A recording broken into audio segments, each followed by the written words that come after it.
So, kunyari ito yung mukha mo. Flat siya, di ba? So, ang contour ganito. Ifo-fold ko to ngayon.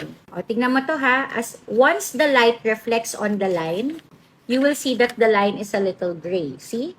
You see, you know that there's a fold even if you're not holding the paper because you can see that there's a gray line here. Alam mo na nakaganon yung papel. Apo. Right?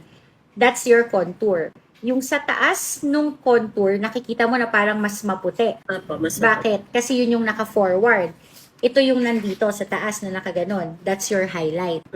That's the difference between contour and highlight. Contours are meant to recede an area while highlights are meant to make them appear forward. Mas umuurong siya paharap. So, nung nag-highlight ako dito sa gitna ng ilong ko, anong nangyari? Nagmukhang mas nakaharap yung ilong ko. So, ano yung i-contour ko ngayon sa ilong? Ang i-contour ko sa ilong is itong gilid na to para magmukha siyang mas receded. Okay.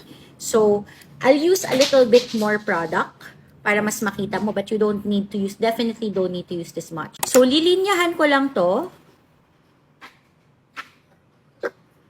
Important. When you're blending your contour, remember that it is meant to recede, right? So, kapag nailagay mo siya sa maling area, anong mangyayari? Magiging flat or magiging masyadong payat yung areas na yon. So, ibe-blend ko to dito sa gilid. And makikita mo na magre-recede yung sides ng nose ko. Ayan.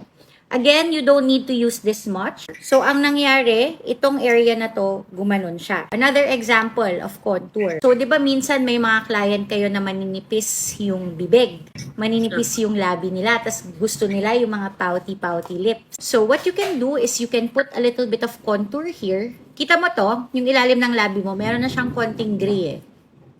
Apo. Yan. Pwede mo siyang dagdagan. So, maglalagay ako ng konti. Ganyan. And then you blend it out. So, ano mangyayari? Dahil ito ay nilagyan mo ng contour, parang ang nangyari, again, it will recede. So, nakaganyan siya. Lumabas yung labi mo ngayon.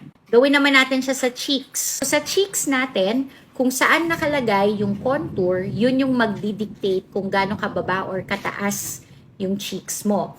So, yung ginagawa nila na ganito, tas sinusundan nito, minsan hindi yun tama. Bakit? Kasi ang nangyayari is masyadong mababa yung contour. So, parang masyadong nagsasag yung face. Teka, naiirita ako sa ilong ko, i-blend ko lang. So, ayan. Ganyan yung itsura niya pag blended ng maayos. Parang natural lang na na-contour. Okay. Next, so dito tayo sa cheeks. Itataas mo siya ng konti. Ano yung magiging guide mo? Di ba ito yung dulo ng blush mo? Maglalagay ka ng konti dito. Ang importante kasi sa contour, it should look like a shadow whether you're facing forward or you're facing to the side. Yan, okay? So, ibe-blend ko siya ngayon. Nandito yung contour, I'll blend it. And I'll bring a little bit towards my temple and then towards my lips. Yan, okay. Blend it out so that it doesn't look like dirt. So, tingnan mo, pag nakaharap ako, nakikita mo yung paganon. Apo. Right? You can see that it's receded. And then when I look to the side, it doesn't look like putik also. Meron lang siyang paganyan.